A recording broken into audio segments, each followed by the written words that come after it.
My journey didn't start quite as I had hoped on Thursday, and Friday I was supposed to attend a conference in Minneapolis, but there was not the usual warmth that I was used to during my previous absences. Martha, my wife, took half a day off so that I would leave with pleasant memories that would accompany me all this time. But this time, her farewell was limited to a simple farewell kiss, after which she went to work.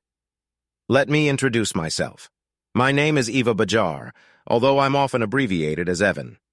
I am 49 years old, and for 24 years I have been happily married to my wife, Martha. We have 2 children, Ross, who is now 22 years old, and Amelia, who recently turned 20 years old. When the clock struck 3 o'clock in the afternoon, it marked the beginning of my journey leaving work. I went to the airport since my flight was scheduled for 6 p.m. I made it a rule to arrive at the airport in advance, not wanting to be late or nervous about missing the plane.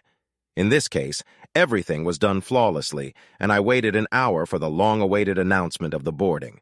But luck, it seems, did not favor me, as I learned that the plane arriving from Minnesota was delayed due to bad weather, and impending snowstorm threatened our path. Eventually, after a 45-minute delay, we were able to board the plane. When we were soaring in the sky after about 30 minutes of flight, I noticed a barely noticeable slope to the left. At first, I never thought that a small change in the flight path was anything but an adjustment, but it soon became clear that a complete U-turn was taking place. Without delay, the pilot confirmed our suspicions. Due to a severe snowstorm, landing at the Minneapolis airport became impossible, and we had to return to where we came from. Once on solid ground, I hurriedly headed to the airline's check-in desk, wanting to change my plans for the upcoming morning. Fortunately, the staff was merciful to me, and I managed to get one of the last available seats on the next flight. Despite the inevitable defeat upon arrival at the conference, I firmly decided to attend. When I sat down, a spark of hope flared up in me again. I didn't manage to get to the conference immediately. Reaching for the phone, I dialed the number of my contact person in Minneapolis to inform him of the imminent delay of my arrival. With politeness and regret, I conveyed the message that my presence would be postponed until the next day. Equally important, I left a detailed notification on my boss's voicemail so that he would be aware of the situation. Anxiously, I dialed the familiar numbers of my home phone, wanting to hear Martha's soothing voice, but to my horror, she didn't answer the phone. It was a little after 8 in the evening, and I noticed that the house was shrouded in darkness, and for some reason, Martha's car was not in a driveway. Perhaps she decided to extend her working day or have dinner at a nearby restaurant. Since our youngest child went to college, the house seemed deserted, devoid of its former lively atmosphere. Leaving my luggage in the car, I carefully made my way inside. To my surprise, the sounds of voices came from the living room, shrouded in mystery. I went to the source of the voices and soon realized that the TV had been accidentally left on. This circumstance led me to an unambiguous conclusion. Martha apparently returned home after her working day, since I clearly remembered turning off the TV before leaving in the morning. Pressing the remote to silence the chatter, I began to search the house for her presence, hoping to find at least some signs of her whereabouts. Alas, no traces could be found. In anticipation and anxiety, I dialed her mobile phone number and patiently waited for her to answer. After several calls, she finally answered. "Hello, darling." Martha greeted me warmly, recognizing a familiar number. In response to the affectionate gesture, I replied, "Hi, honey, where are you?" It was a simple, innocent question that had become familiar during her marriage. I asked it not out of obsessive curiosity, but rather out of sincere concern and interest. "Where else?" "At home, watching TV shows," she replied, seemingly throwing a metaphorical bucket of cold water on me. At that moment, the fatigue from the long delay in the journey took its toll and made my mind freeze for a moment. All I longed for was to meet my wife, find solace in her presence, and share intimate moments with her, at least for a few precious hours. These desires were simple, but they were of great importance to me. Despite the setback associated with the flight delay, I felt lucky, believing that I would be given unexpected happy hours in the comfort of my own bed next to my beloved wife. In just 30 seconds, my satisfaction at staying at home was replaced by a wave of uncertainty. Instead of returning to the arms of a devoted wife after 24 years of mutual love and trust, I was faced with the shocking reality of lies and deception. It was an unexpected blow that took me by surprise and left me completely at a loss for words and actions. Did she really just cheat on me? Why did she decide to do this? It seemed that there was no logical motive behind her lies. Whether she was at work in the company of friends or in a restaurant, my silence must have been prolonged because Martha's worried voice broke through it. "Darling, are you still here?" Waking up from my reverie, I stuttered, Yeah, sorry. We've landed in O'Hare and I have to go." With a heavy heart, I abruptly ended the conversation by hanging up the phone. Almost immediately, the phone rang again, but this time I decided to ignore it and turn it off completely. I needed solitude or respite to sort out the confusion of thoughts rushing through my head. Sitting on a sofa surrounded by silence and emptiness, I felt a terrible feeling of numbness envelop me. I was haunted by the question, why did Martha decide to deceive me? Perhaps, I reasoned, there was a plausible explanation behind this lie. Maybe she's preparing a surprise for me. Reflecting on her history, I remembered how 4 years ago I myself organized a series of deceptions. It was in honor of our 20th wedding anniversary, for which I secretly organized a 2-week cruise. To carry out this surprise, I engaged her boss and parents, and for a whole month I created a whole web of false information, managing a complex tapestry of untruth with fine precision. The memories of this lie culminated on the day we went to Miami for the weekend, and it was only at the pier that I discovered the surprise, a couple of cruise tickets. Yet despite all my efforts, I could hardly name at least one upcoming anniversary in the coming months. The closest events were my birthday and the 25th anniversary of our wedding, which was still 10 months away. In the midst of this confusion, one persistent thought crept into my head which required attention, but I resolutely rejected it. It was a thought that I categorically refused to accept, not us. Others may find themselves in such situations, but not us. It's just unthinkable, and that I told myself, was it? Realizing that my daughter, Amelia, might be aware of all the surprises and plans of Marta, I quickly turned on the phone and dialed her number for memory. "Hi, Daddy, how are you?" The voice of my beloved daughter came on the phone. "Hi, baby, how are you?" I asked with genuine curiosity. Amelia replied, "Nothing special, Daddy. I've just finished doing my homework and I'm watching TV right now." Feeling the importance of the situation, I cautiously asked, "Did you talk to your mom recently and she didn't tell you anything?" Amelia replied, "No. We had the usual weekly phone conversation on Sunday." With a glimmer of hope, I asked Amelia a question, desperately trying to find from her at least some information about the surprise that Marta could have prepared for me. "Do you happen to know anything about the surprise she's preparing? Don't tell me what it is. Just let me know if your mom is planning something," I asked, my voice full of anticipation. Amelia's answer shattered my expectations. "No, Daddy, nothing. Why do you ask?" "What is it?" she asked, not realizing that I was so worried. Coming up with a weak explanation, I said, "Well, she's been acting pretty weird lately, and I wondered if she was hiding some nice surprise, maybe from my 50th birthday. Amelia quickly dismissed the thought, saying, "No, not yet, Dad. Didn't we celebrate your birthday last month?" Having failed, I accepted the truth and wished my daughter good night. "Good night, Daddy," she replied, dejected. I realized that there would be no surprise which I had hoped for. The question remained open. Why would Marta deceive me? Possible explanations began to emerge in my head. Perhaps this is due to the upcoming promotion. That's probably how it is, I concluded, although I couldn't understand why she would lie. I consider the possibility that she was still diligently striving for this elusive promotion. Lately, she has had to stay late more than once because of her unwavering dedication to work. And yet, deep down, Martha knew that no promotion would outweigh the value of the time lost together. She understood that I really wanted her to shorten her working day so that we could spend more time together. It was a reasonable request that I was entitled to, and she understood it perfectly. Ironically, I was reminded of an important decision I made a few months before our 20th anniversary, refusing a promotion. It has been almost 5 years since I enthusiastically sought and successfully received an offer to take the position of Vice President of Finance in my company. But this position was associated with the need to travel frequently to the head office in Chicago for board meetings, as well as regularly visit various factories of the company throughout the country. At first, I was full of enthusiasm when I received a job offer, but Martha quickly soared the seats of doubt in me, forcing me to reconsider my decision. The instructive story of my colleague did not fit into my head. He went through a divorce just 2 years after receiving the position. Although financial success was a reward for him, he had to pay for it with loneliness and suffering. Given the circumstances, as well as the fact that our 2 children still needed guidance and support throughout the remaining years of school, Martha, for obvious reasons, did not dare to take on this responsibility alone. During the week, we conducted active discussions, analyzing the possible consequences of agreeing to an increase. Gradually, it became clear that I was on the verge of losing sight of what really matters in my life, my wife and children.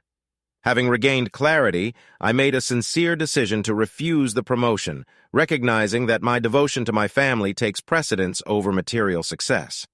The last few months have been difficult, as Mara has been pushing hard for her promotion. It caused me anxiety and discomfort, reminding me of the doubts I had about my own career growth. Since our children were already in college, our family consisted only of the 2 of us. If Mara considered her possible promotion relatively feasible with minimal impact on our lives, for example, with an increase in the number of business trips, then I was worried about how many hours of overtime I would have to spend to achieve it. The fact that I saw my wife for only an hour or 2 a day throughout the week caused me a feeling of dissatisfaction. Fleeting moments of living together did not bring satisfaction, and the lack of quality time spent together weighed on my heart. The deterioration of our intimate life could not go unnoticed. Mara was increasingly drawn to work, and she spent Saturdays and even Sundays in the office. When she returned home, fatigue consumed her, leaving her no strength for anything else. It has become rare, if not impossible, to remember the last time we made love. 3 weeks ago, last month, concrete details have become a depressing blur. While acknowledging that age played a role in the weakening of our physical bond, it was hard to ignore the pathetic lack of intimacy we once shared. Perhaps her deception during the phone conversation was an attempt to avoid my claims, hiding behind business obligations. But in fairness, I must admit that I was also on a business trip and realized that from time to time I had to work overtime. At the same time, there was an easy way to find out the truth: picking up the phone. I dialed Martha's direct line number at the T-Bold advertising agency. To my surprise, her colleague, Jake Turnbull, answered the phone. Frightened as I expected to hear Martha's voice, I quickly gathered my thoughts. Although they didn't work in the same room, I knew Jake was trustworthy, and he could confirm Martha's presence. "Hi, Jake. This is Evan," I greeted him using my nickname. His answer was unexpected. "Hi, Ivan. Why are you calling me at work when you and your wife should be enjoying a vacation together?" I was stunned and puzzled by his remark. Obviously, something was wrong. That evening, I found myself in a maze of surprises. Vacation? What kind of vacation? I quickly came to my senses, apologized to Jake for interrupting his work, and came up with a false excuse. "Hi. Sorry to bother you at work, Jake. I probably made a mistake with the speed dial button on my phone." I lied. He calmed me down without worrying at all. "No problem, Evan. Just tell Martha that she owes me lunch when she gets back next Monday for filling in for her again. Can you imagine? It's 9 in the evening and I'm still working." "She definitely owes me," he said, ending the conversation and hanging up. Gradually, the truth was revealed to me. Martha not only did not work, but was generally absent from the workplace. According to Jake, she took a vacation until the end of the week. Panic slowly crept into my consciousness, squeezing me tightly as fear took hold of me. Where was Martha? What could she do? An uninvited but silent thought invaded my consciousness. No, it couldn't be true. I've always tried to see only the best in people, keeping a positive attitude and appreciating the kindness inherent in every person. But now, against my will, I began to think about the worst-case scenario. Is this really possible? Could Martha betray me in this way? The thought that she might be with her sister, Nadia, involuntarily crossed my mind. Over time, we distanced ourselves from Nadia and her ex-husband, Mike. Once we were incredibly close, we were bound by strong friendships that seemed indestructible. Our lives were intertwined in a beautiful canvas of shared experiences. We spent evenings together, supported each other, looked after the children, arranged numerous family holidays, and even went on vacation together as a whole. But everything changed one fateful day when I returned home with an excruciating headache. In search of relief, I swallowed a couple of Tylenol tablets and lay down on the sofa. Half an hour later, Martha and Nadia returned from a shopping trip, talking animatedly. Unaware of this, I remained unnoticed on the couch. Suddenly, Nadia started talking. "Have you noticed the new product manager at the grocery store?" My heart was pounding. I was anxiously waiting for Martha's answer. She calmly replied, "Of course, he's cute if I may say so," and then anxiously remarked, "And he smiled at you." "It would be better if he was smiling after yesterday's rendezvous in the backseat of my car," Nadia exclaimed defiantly. To my surprise, my wife replied in a disapproving tone, "Oh, Nadia, not bad. One day you will be caught, and you risk losing a good husband and maybe even more." Nadia, not at all embarrassed, answered confidently, "Don't worry, big sister. I'm always careful with these words." They abruptly left, leaving me in a state of uncertainty. As a person who values honesty and decency, I had a hard time coping with the weight of this revelation.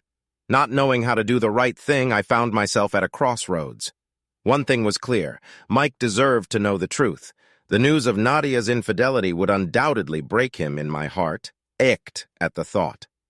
I knew perfectly well that Mike, having found out about her infidelity, would not hesitate to throw Nadia out of their house. The burden of the potential destruction of their marriage was on my conscience. Did I really want to be the cause of such a major change? Before I had time to make a final decision, my wife returned home with our children.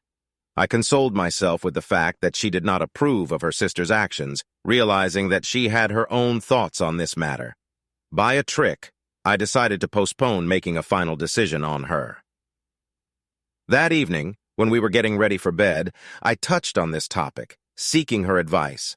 "Honey, I found myself facing an incredibly difficult choice, and I really need your advice," I began cautiously.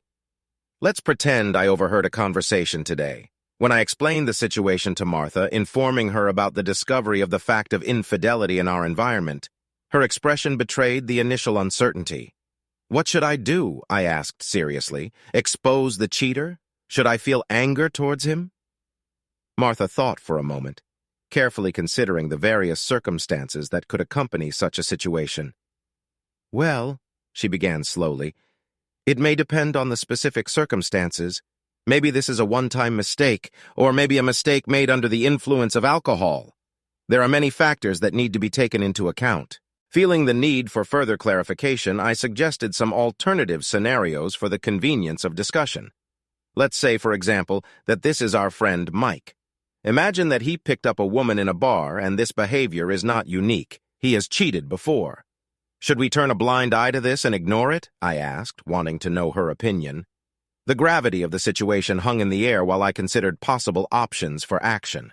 From a sudden realization, Martha sat up abruptly in bed, clutching the phone tightly. "Bastard!" she growled angrily. It was obvious that she felt it necessary to take immediate action and tell Nadia about the betrayal. Instinctively, I carefully picked up her phone and said, "Let me figure it out for myself, honey. This is my responsibility." Doubts aroused Martha's mind about the correctness of our decision. "Are you sure this is right?" What if she asked without hesitation?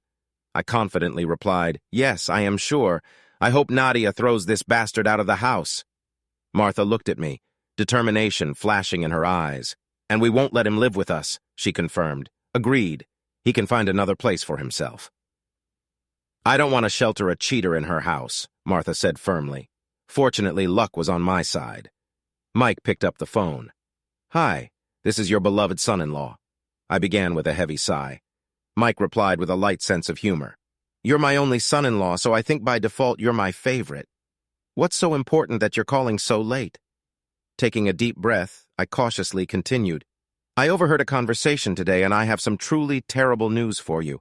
This is the news that will destroy your world," I warned him. "Unfortunately, your other half is not quite right. To be honest, your spouse is cheating on you. It happened just yesterday." There was silence on the phone while Mike pondered this terrible statement. When he finally spoke, his voice was barely audible. Disbelief sounded in his words.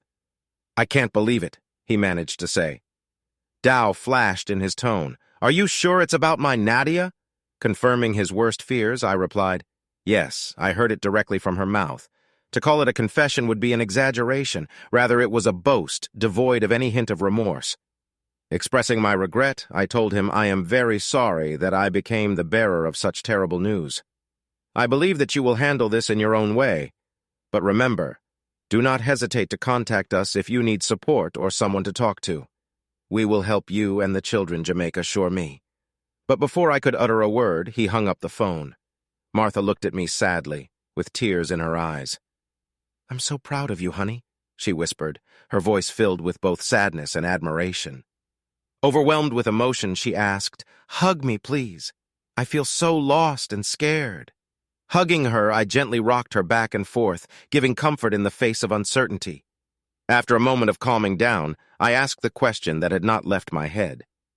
"Do you think maybe they should see a therapist?" I asked, interested in their possible further actions. Martha felt tired and muttered sleepily, "I don't think it will change anything. Who has changed once always changes." Realizing the grim truth in her words, I quietly whispered, "You're right." The ringing of the phone woke me up, and I answered sleepily, trying to keep my voice down so as not to disturb Martha. "Yes, hi," I muttered, stifling the yawn. A wave of anger swept across the line as Nadia's furious voice lashed out at me, demanding answers. "You bastard! What did you say to Mike?" she snarled. I answered calmly, "I told him the truth, Nadia. Only the truth." I glanced at Marta, who was already fully awake, and looking at me with a mixture of concern and determination. Gathering my thoughts, I continued, "Martha and I discussed it tonight and came to the conclusion that it's better to be honest, no matter how difficult it is." There was venom in Nadia's voice. "I can't believe that my own sister can betray me." In response, I firmly said, "Well, sometimes the truth comes out even from unexpected sources. She was on the verge of telling him herself. But I took her phone away from her. We both agreed that cheaters should be held accountable for the consequences, whatever they may be." Nadia's tears began to flow uncontrollably, and she confessed through sobs, "Might kick me out of the house." Unwavering in my position, I replied, "If you were kicked out of the house, then this is a well-deserved punishment." Nadia begged desperately, "But what should I do? Where should I go? Can I come to you?" With regret, but with firm determination, I replied, "No way. Martha and I have discussed this too, and we don't have the slightest chance of granting asylum to a traitor. You have to get out of this situation yourself." "I can't believe my sister would say that she loves me," Nadia exclaimed. Clearly not believing her ears, she sought advice. I turned to Martha with a question. "Martha, what are we going to say to a cheater who asks to visit us after she was kicked out?" With a sly smile on her lips, Martha leaned over the phone speaker. There was a hint of satisfaction in her voice as she defiantly stated, "I don't want to see a cheater in my house. Get lost." I quickly put the phone back to my ear, deciding to speak on behalf of both of us. "Consider this a message from both of us," I began firmly, making it clear that I would say these words only once. "You are no longer a part of our life. Stay away from us. Don't come and don't call," I said firmly, and abruptly interrupted the conversation. Martha snuggled closer to me, and we sought solace in each other's arms. "I'm proud of you, honey," Martha whispered, expressing her admiration for how I handled the situation. In the end, fatigue overcame us, and we fell asleep peacefully. But the morning brought the inevitable storm. As the old Scandinavian saying goes, got into the fan. Fortunately, our children were still peacefully napping. Martha's father called early in the morning, and Martha answered hesitantly. There was anger in his voice. He was shouting at his daughter. A wave of anxiety washed over Martha, and her once bright smile faded, replaced by the power of anxiety. Tears were streaming down Martha's face as she finished the phone call. "What have you done? What is it?" she asked, her voice full of anguish. Sensing her confusion, I gently intervened. "No, my love. It's not me alone. It was our common decision. We discussed the possibility of seeking advice and breaking off the relationship with the deceiver which you suggested, and I wholeheartedly agreed." Martha seemed stunned. "But you said Mike cheated on Nadia." "Calming down," I explained, as an argument. I mentioned a hypothetical scenario when Mike picked up a woman in a bar. I did not claim that he really cheated on Nadia.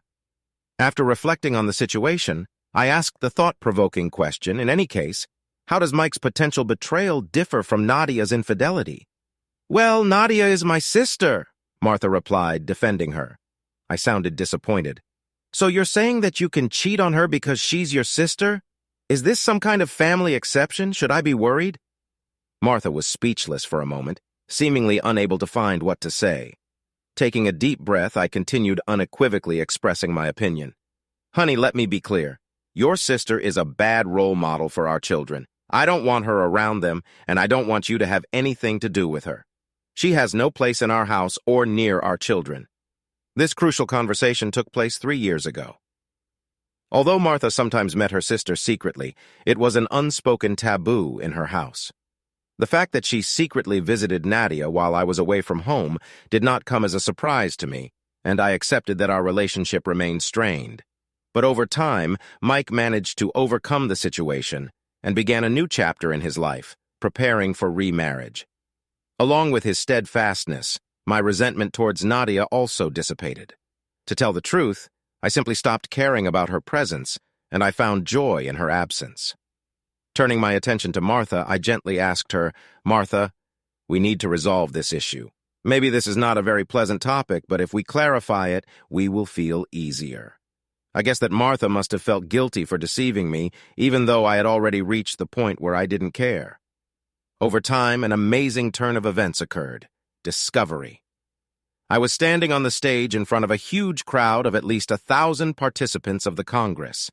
They appeared to me as nameless persons, as an anonymous mass awaiting my conversion. Taking a deep breath, I started to perform. Research has shed light on 2 different types of people in the field of tissue use. I began addressing the attentive audience.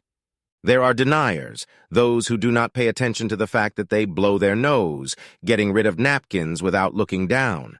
And there are those meet reality face to face. Intrigued, I continued my speech, delving into the behavior of these 2 groups. The first group, the deniers, I explained, just blow their noses and throw away a napkin without thinking. They prefer not to face the reality within themselves. Suddenly, someone in the crowd frantically waved his hand, attracting my attention. It was Dave Millison, Martha's boss. Curious, I turned to him. Yes, Dave, what would you like to share? A mischievous grin played on his lips. Well, let me show you, Evan, how to face reality, he said. To my surprise, Jake Turnbull, who was sitting right behind Dave, stood up with a cheeky grin and added me to Evan. I confess I also evaded your wife. Stunned, I looked around, but then another man I didn't know joined us, proclaiming on 3. Laughter erupted throughout the crowd, engulfing the hall. However, the unknown man quickly explained, No, not really. I just always wanted to say that. Light laughter filled the space, creating a moment of general fun. A sea of unfriendly faces grin, forcing me to rise abruptly from the couch. Damn, I muttered, wiping saliva from my face and gathering my thoughts. Looking in my watch, I realized that it was already midnight. I must have slept for over an hour. The thought flashed through my mind that Martha could have returned home during my sleep, perhaps unaware of my presence since I was not expected there. Walking briskly towards the bedroom, I entered it but found no traces. Then it dawned on me that she was most likely with her sister, Nadia. Thinking about contacting Nadia and finding out about Martha's whereabouts, I hesitated. But then it dawned on me that if I knew Nadia's address, then I would have to act behind Martha's back to get it. Remembering that I was picking up Nadia's children from a certain place, I thought that maybe I still had Nadia's phone number. While preparing to search in the contact list, I noticed the Find My Phone app icon on my smartphone. A year ago, I installed it on both of our phones after I lost mine during a trip from New York to Cincinnati. Realizing its capabilities, I quickly opened the application. A few seconds later, I received data on the location of Martha's phone, Mills Lake. Perplexed, I asked, what could she do there? Nadia, on the contrary, was experiencing financial difficulties, so she could hardly afford to buy or even rent a cottage on Mills Lake. The situation was becoming more and more mysterious. Mills Lake was known as an exclusive residence, and the cost of cottages far exceeded the cost of our modest house. Using Google Earth, I carefully determined Martha's exact location. It turned out that she was in a secluded estate surrounded by an impressive stone wall. This discovery puzzled me. What could Martha be doing in such a luxurious millionaire's estate? The distance between Mills Lake and her town was an hour away, but the need to find out the truth forced me to act. At the same time, I understood that a direct conversation with her would most likely lead to a lie or evasion. I needed to gather irrefutable evidence before starting a conversation, no matter how hesitant I was. Overwhelmed with violent emotions, I quickly headed to the car. All the way to Mills Lake, I berated myself tirelessly for refusing to accept the possibility of the worst on Martha's part. Regret gripped me when I realized that I should have checked her phone's GPS locator from the very beginning, rather than looking for excuses for her lies. Uncertainty clouded my thoughts as I drove up to Mills Lake, not knowing my intentions and with an elusive sense of hope for a simple explanation. Nervously, I headed for the man or where Martha was, and the weight of anticipation weighed heavily on me. In front of me was a massive gate that blocked direct access to the estate where Martha was. I wasn't going to drive up to the house and bus, showing my presence in search of a wife. After assessing the situation, I realized that parking by the road would attract unwanted attention and could lead to the appearance of security guards or law enforcement representatives in this elite village. After driving a little, I came across a modest wooden path where I prudently parked the car. When I got out of the car, I was overcome with uncertainty. How am I going to get around this towering wall standing between me and the truth? And then it dawned on me that the estate is adjacent to the lake, which means that it can be approached from this side. With renewed determination, I headed for the shore of the lake, my heart pounding at the thought of finding the entrance to the estate from this side. Finding a footpath leading to the lake, I cautiously headed for the shoreline. Not knowing which huge cottage Martha is in, I was counting on a repeated check of the GPS locator. In the end, I got to a luxurious mansion where several lanterns were still burning on the second floor, but on the ground floor, it was semi-dark. Only one curtain remained open, and warm light poured out of it. In search of a vantage point, I came across a sturdy tree and climbed high enough to look inside. My gaze fell on a man in a white terry cloth robe, but I hardly recognized him. The man, who looked older than me, quickly disappeared from sight. A moment later, a woman appeared, instantly confirming my suspicions. It was Nadia. When she stood in an open housecoat sipping champagne from a glass, I could not deny that at her age she was still attractive. The fragments began to form into a single whole, and I realized that Martha was really with her sister. This discovery did not surprise me. Nulling about the financial consequences of the divorce, it could be assumed that Nadia would be looking for a rich partner. But I couldn't help thinking that Martha had been dragged into a lifestyle that I didn't approve of and didn't want for her. When the events unfolded before my eyes, I witnessed a scene that did not leave me indifferent. The man I saw at the beginning came up to Nadia. His hands boldly explored her body. Then he took the champagne glass from her, imperceptibly throwing it aside. I had to get down from the tree and look away from this intimate display of my daughter-in-law's attractiveness. My sensitivity was prone to old-fashioned ideas in which love and intimacy were intertwined as the most important elements of a genuine union between a man and a woman. What I observed seemed to me completely devoid of love, lacking the connection and affection that I cherished. Even if I didn't like Nadia, I wouldn't wish such a destructive and empty existence on anyone. Feeling a little uncomfortable with the spectacle unfolding in front of me, I thought about getting down from the tree. But when the couple moved away from the window, I met Martha's gaze. She was sitting on a sofa in the distance, and her face was decorated with a stupid, intoxicated smile. My heart sank. Frozen in perplexity, her housecoat was open, revealing a view that sealed the fate of our marriage. From the growing shock, I took an incisive step back, but lost my footing and fell from the tree. The branches broke, softening the blow, and fortunately I escaped with minor injuries. In a daze, I got to my feet, feeling like the old man under the weight of what I saw. I began to wander aimlessly like a zombie lost in a deserted world. With tears in my eyes, I barely made my way to the car, limping, reflecting the deep pain that permeated my being. It wasn't so much the physical fall from the tree that hurt me, but the emotional loss of happiness and the loss of a loved one. In those agonizing minutes, the thought flashed through my head to break into the cottage, break down the door, and let out everything that was going on inside. But the sad reality of several years spent in prison for trespassing and assault quickly extinguished this desire. At night, along with my thoughts, a whirlwind of emotions raged in me. Denial could no longer protect me. I was faced with the unforgiving truth. Against the background of an overwhelming sense of the severity of the loss, I was overcome by deep sadness accompanied by boiling anger. But I understood how dangerous it was to let this anger consume me, knowing that it could only further ruin my own life. Deep down, I knew that no matter how angry I was, I would never stoop to physically harm Martha. As events unfolded, I considered the possible options. One of the easiest options would be to go home, pack your things, and leave her. If we lived in a state where there is no fault of the spouses, if our incomes were separate, and if we did not have dependent children, then the divorce process would most likely go smoothly. We would just divide the property equally and say goodbye to each other.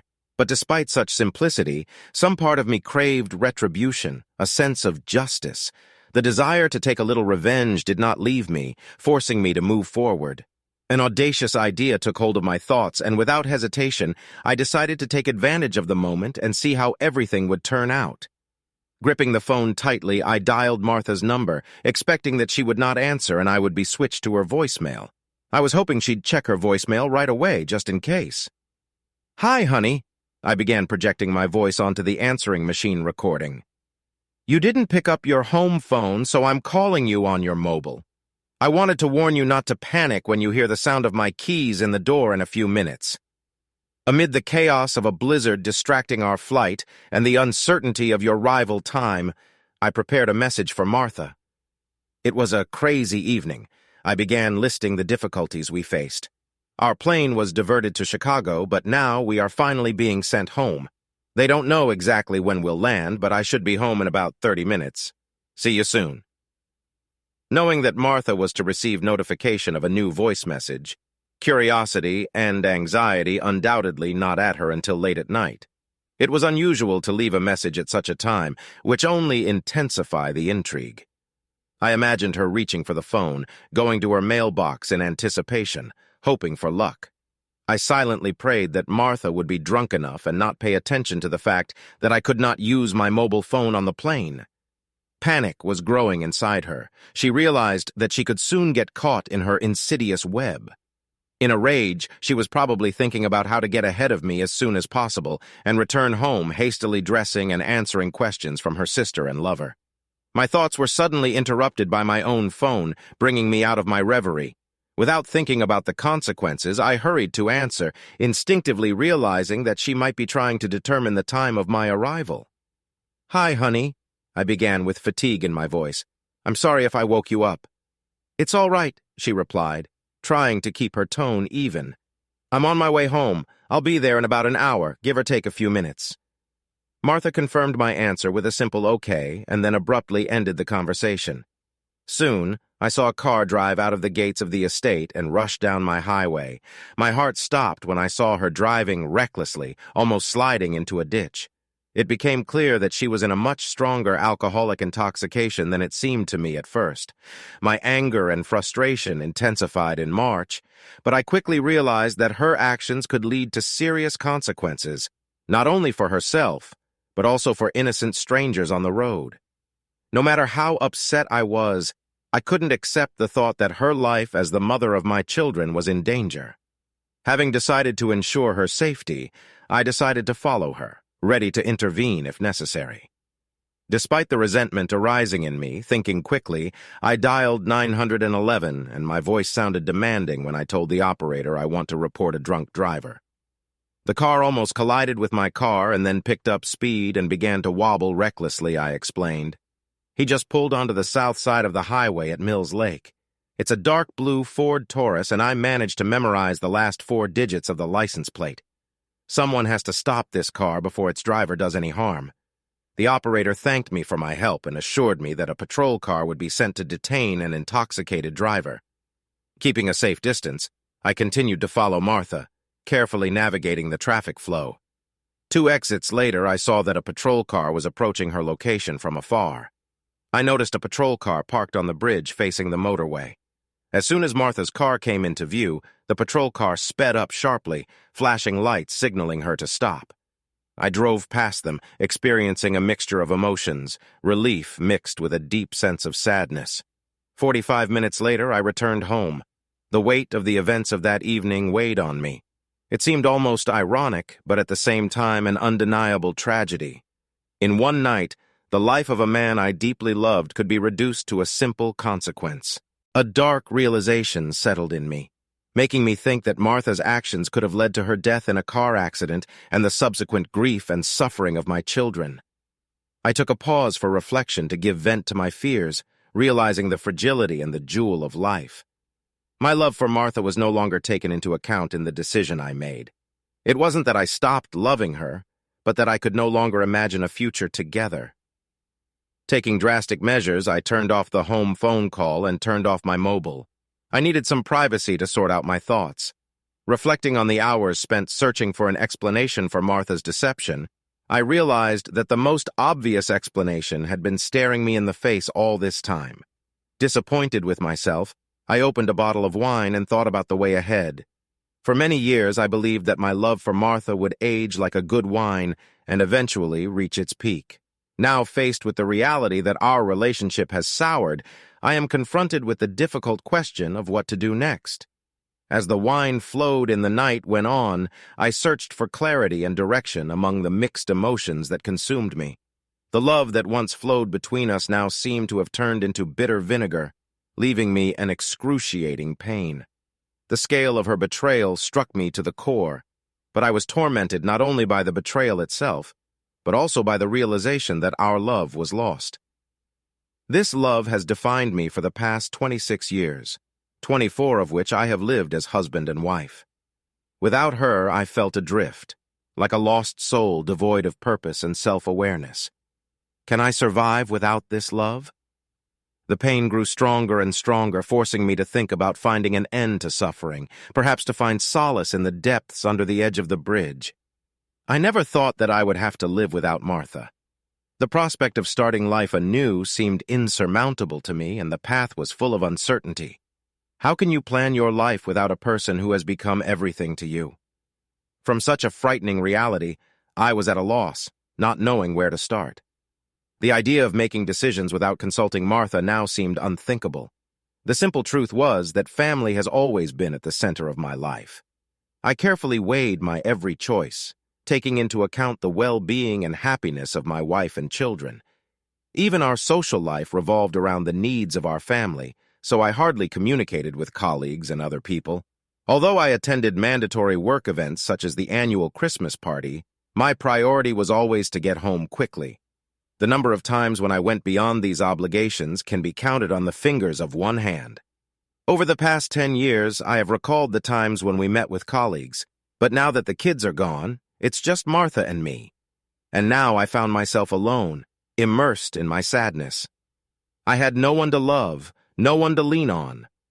For the first time in my entire existence, loneliness has become my unwanted companion. Why did she choose to step? Why would she cheat if a simple divorce would be more painful but at the same time more careful in relation to those years and joyful moments that we lived together? When exactly did she stop loving me? Did she tolerate our relationship only until our children grew up and moved away? When did her care and attention disappear? When our children went on their own journey, I saw it as an opportunity to invest more in Martha and our relationship, but I didn't know that she saw it as the end of our common path. I witnessed how a stranger was constantly with me. This indicated that they were comfortable with each other, or perhaps how easily deception penetrated into our lives. Martha and her love were leaving me in isolation without love made it clear to me that we are no longer a couple. In the midst of despair, my pain became a link with life for me. It served as a painful reminder of what I had lost, of the best moments we shared, and most importantly, of the presence of our children. In that moment of darkness, my children became my saviors, illuminating me with the light of hope. My self-esteem dropped so much that I didn't have the strength to pull myself out of the abyss of despair. My children came to help me. Just thinking about them gave me a faint glimmer of self-preservation. Soon, Ross and Amelia were to go on an independent voyage to get their own families. In order to protect myself from the impending wave of grief, I realized that I had to distance myself from all this. It wasn't an easy task, but it was filled with pain. I understand that I will always keep the memory of Martha, of how I loved her, and at the same time, I will always remember her with another man. I needed to get out of this situation. Throughout my life, I have always been satisfied with modest expectations. Although my parents were not well off, I was lucky enough to grow up in a family where deep affection reigned.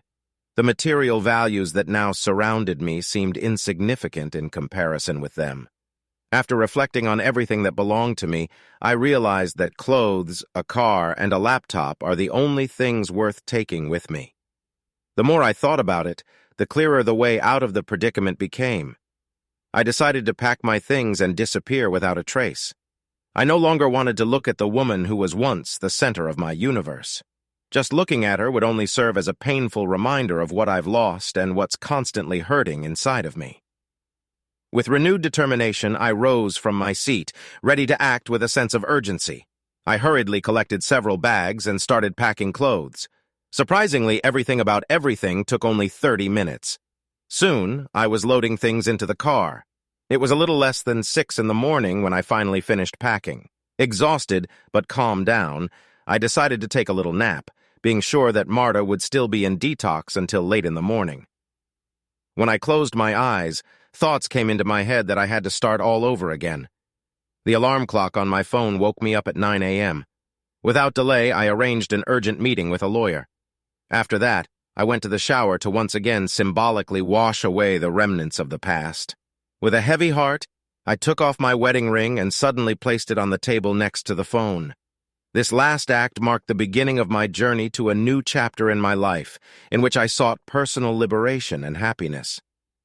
I made the difficult decision to vent my disappointment and a letter addressed to Marta. Although we had reached the point where conversation seemed useless, I needed to vent my emotions.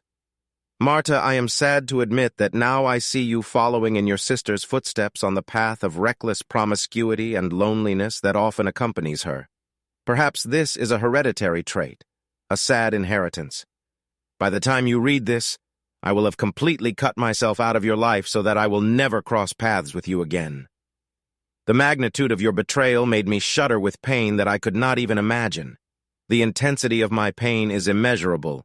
Despite all this, I am grateful for the 24 years of happiness that we once lived together and for the 2 beautiful children that you gave me. Trying to be fair and honest, I will be brief in this farewell. May you return to the arms of your beloved as soon as possible, leaving behind our ruined family. I am very hungry for justice, which you could not provide for me when you embarked on your dissolute ventures. Did you get a decent revenge for your actions? The man you were with, judging by the grandeur of the mansion, was very rich. I have no desire to see or talk to you anymore. We have nothing more to discuss. All the necessary procedures will be handled by our lawyers, and I ask you to sign the divorce papers without delay. As for the reason for our separation, it doesn't matter at all. By 10 in the morning, I was in the bank. I responsibly approached the repayment of our common credit card debt and promptly canceled the accounts. Having promptly taken measures, I visited the bank and asked to issue a cash receipt for the entire amount of our savings and securities. In addition, I made sure that there were enough funds left in the checking account to pay the mortgage and utility bills for the next 2 months. Taking another step towards independence, I deleted my name from the joint account. Leaving the bank, I was carrying a solid check in the amount of about $250,000. Before noon, I arrived at work, surprising my boss who expected me to be in Minnesota. When I told him the news of my immediate dismissal and relocation, his surprise increased. Our relationship has a unique meaning that goes beyond the typical employer-employee relationship. My boss holds his current position because I refused a promotion, and at first he was not happy and owed me. But when he went through a divorce 2 years ago, I told him that this was the reason for my decision to refuse the promotion. Since then, our relationship has evolved from a traditional boss-employee relationship into a relationship of equal partnership. Listen carefully, he began. I understand your desire to resign, and I am ready to accept it. But instead of firing you through the HR department and writing a check for $401K, I offer an alternative solution. Instead, I have an interesting opportunity for you and our newly created optical division in Texas, he suggested. Although the salary may be lower than in your current position, I have heard that there are affordable housing options there that will allow you to provide yourself with decent housing at a great price. We sealed our agreement with a handshake, and he agreed to spread the word that I had voluntarily quit my job.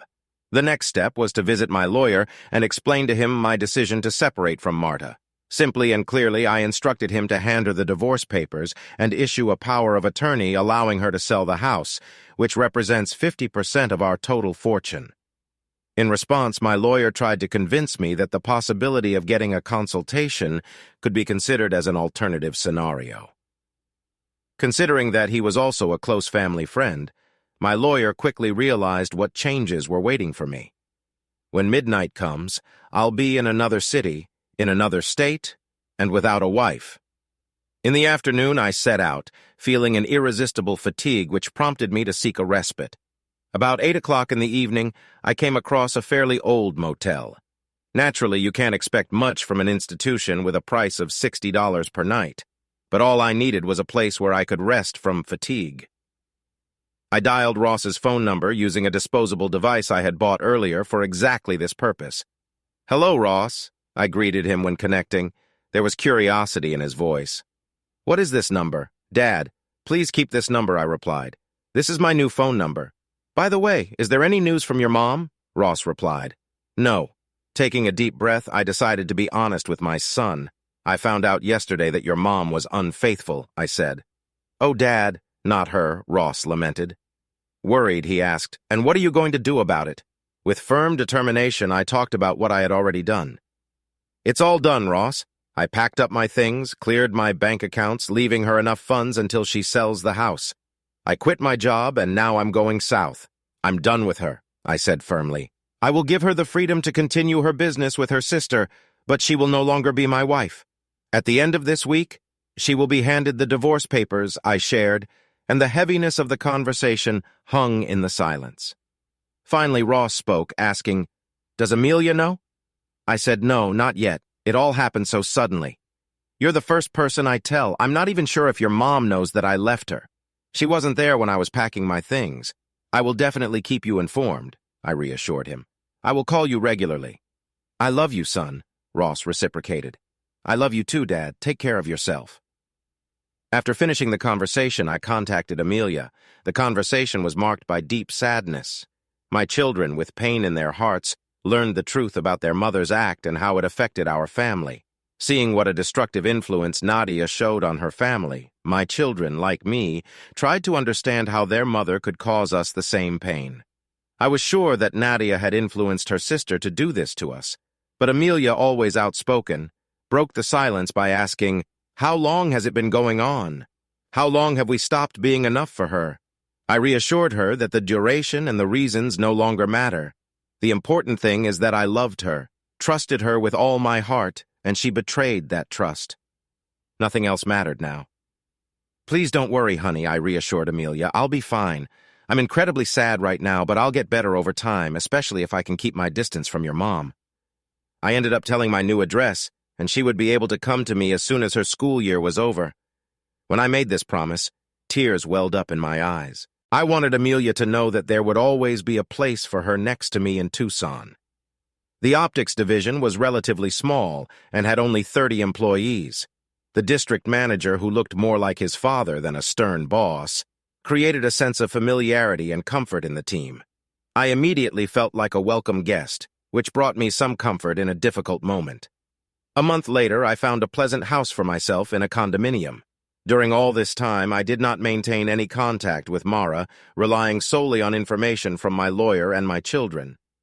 Moving forward was not an easy process, filled with its own difficulties. One case turned out to be particularly difficult. My lawyer informed me that Mara is ready to challenge the divorce. She declared her unwillingness to go through with the divorce and expressed her willingness to fight to the bitter end, even if it would mean financial ruin for both of us. In response, I calmly instructed my lawyer, "Okay, forget about the divorce. I don't care anymore. I wanted to give her the opportunity to build her life after the 24 years of happiness that we once lived together. Just tell her that I have no desire to continue the relationship and tell her that I wish her a pleasant life," I asked, restraining my disappointment. "And then tell her to go to hell. Can you deliver this message?" My lawyer, realizing our close connection, replied, "Of course, my friend, with pleasure, but I must warn you that you will have to pay an additional $50 for this." The conversation with the children turned out to be more difficult. One by one, I had to convince them that there was no getting away from this decision. The first obstacle arose when Amelia sat to me. "Dad, Mom completely lost her head when I said that I planned to live with you this summer." I promised Amelia that I would do my best to visit her as well as her grandparents, but her reaction was so alarming that I found it necessary to move away from my phone for a few days. Martha's behavior also worsened when Ross decided to split his summer between the two of us. As for Martha, I deliberately refrained from asking about her, preferring to focus on getting on with my life. Admittedly, it was not easy because the remnants of my feelings for her were still preserved, a mixture of emotions associated with our past life preceding the betrayal. But thanks to my children, I gradually learned more and more about Martha's state of mind.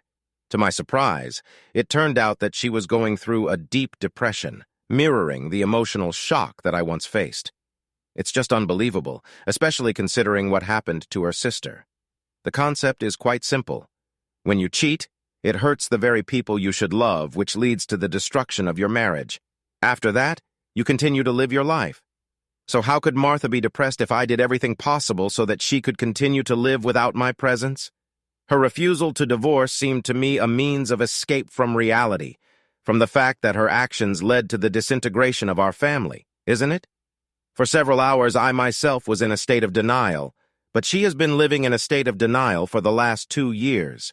Despite the fact that she knew that the children maintain regular contact with me, she used her children as a means of expressing remorse for her actions.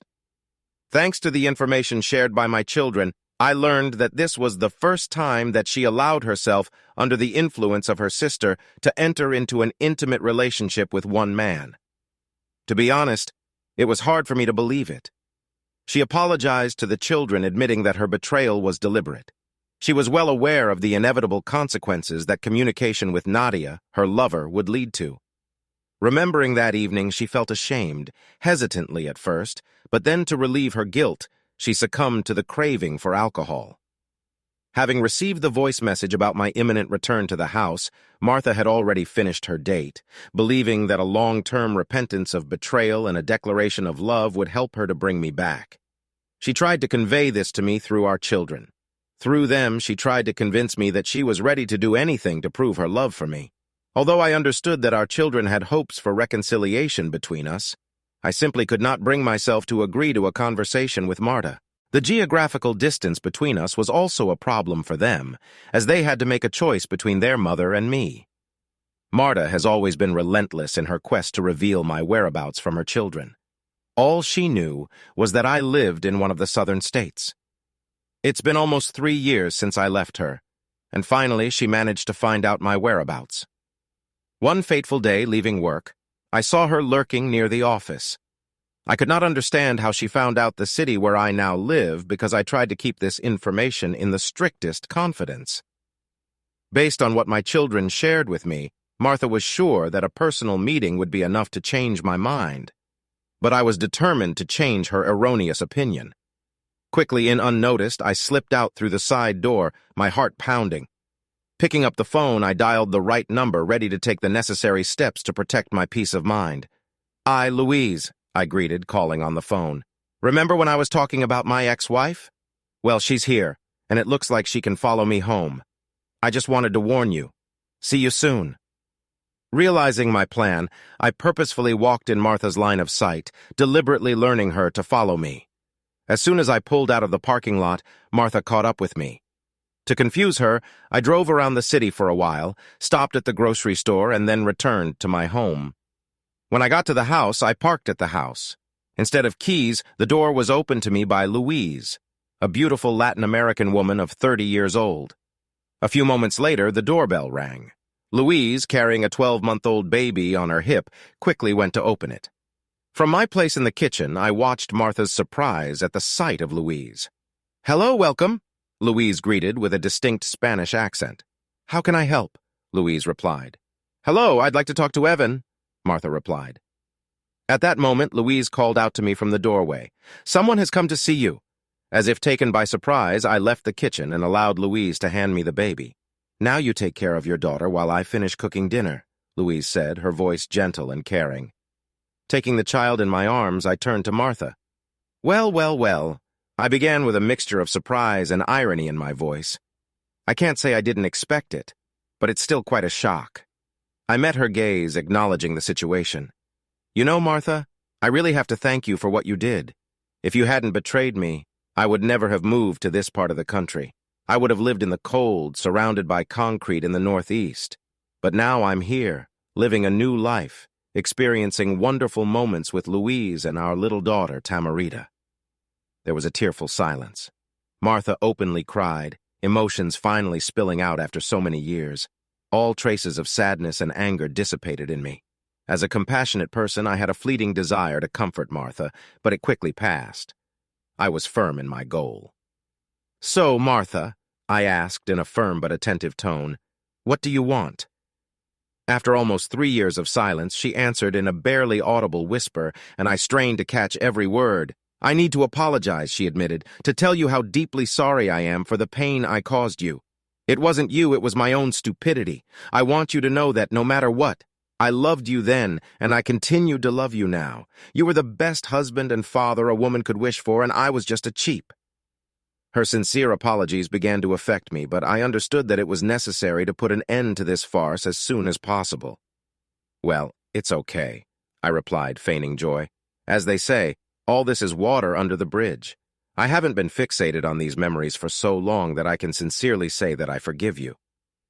Looking at Tamarita, who was glowing with happiness, sitting in my arms, I said in conclusion, "I sincerely wish you a happy life, a life filled with love like mine," I added, my voice filled with sincere feelings. Tears streamed down Martha's face. She muttered something unintelligible, hesitantly came up to me, hugged me, and hurried out of the house. I closed the door behind her, feeling relieved and sad. Louise came out of the kitchen, noticing my vulnerable state and sensing my need for comfort. She gently took Tamarita from my arms. I leaned against the closed door, giving way to tears. Moved by this sight, Louise hugged me tightly and kissed me gently on the forehead. With a determined expression on her face, she reached for the phone. "I have to inform Horatio that I will be returning home with our daughter soon," she said, her voice warm and confident. "Thank you, Louise," I whispered, sincerely grateful for her presence and unwavering support. "Be sure to tell Horatio that I'll be waiting for you at the barbecue on Saturday," I said to Louise, my voice filled with enthusiasm. "Absolutely, boss! I'll see you at the office tomorrow." The following week, my lawyer received the divorce papers duly signed by Marta. Moving forward, I realized that healing takes time and that it is necessary to find my own pace. I made connections with several female friends, entered into an intimate relationship with only one, but without any serious obligations. It seems that I'm finally overcoming the pain caused to me. I became less afraid of women, stopped being so nervous and timid. Having realized this growth, I understood that perhaps it is time to give Louise the freedom of action, so that she will bring me together with a kind and suitable woman. Trusting her opinion, I discovered the opportunity to meet a person who will bring true happiness into my life again. Now, I'm reconsidering my decision after this unexpected meeting. Not that I'm leaving Marta because this choice remains unshakable, but that I had assumptions about the lack of common ground between us. I've always believed that we have nothing to talk about, assuming that she understands my position on infidelity and how I would act in such a situation. But listening to fragments of Marta's story during our recent communication, I doubt whether I should have come into conflict with her then, despite my dislike for this confrontation. But one thing remains indisputable. Disappearing from her life was the best solution for me. This allowed me to find peace and restore myself away from the toxic environment that consumed us. I was so much in love with Marta that if I had run into her at that moment, I would most likely have succumbed to her remorse and accepted her apology. This could lead me to suffering and worries and eventually to divorce. But now that 3 years have passed since her betrayal and our separation, Marta's apology suddenly brought me a sense of completion. This allowed me to free myself from the pain that I carried inside me and gave me the opportunity to believe in love again. Over time, I might even consider revealing that I don't really have a second daughter, but I doubt that I will decide to do it. I don't owe her anything anymore, and the decision on whether to reveal or keep it to myself is up to me. I have finally freed myself from the burden of obligations to her, which allows me to move forward and start a new chapter in my life. But not for long. Yesterday, I stood at the grave of Marta with my children and numerous relatives, among whom was Nadia. I was crying bitterly like everyone else present, but I didn't see a single tear on Nadia's face. Marta, completely desperate in a drunken state, got into a violent accident. It was not possible to save her life. I thought for a long time about why Nadia knitted her sister into an intimate relationship with her lover and found only one explanation. It was revenge for the fact that Marta and I told Mike, her ex-husband, about the betrayal which destroyed their marriage. Probably only now Nadia feels relieved when her sister is lying in a coffin. And I know one thing. I will never love anyone in the way I love Marta.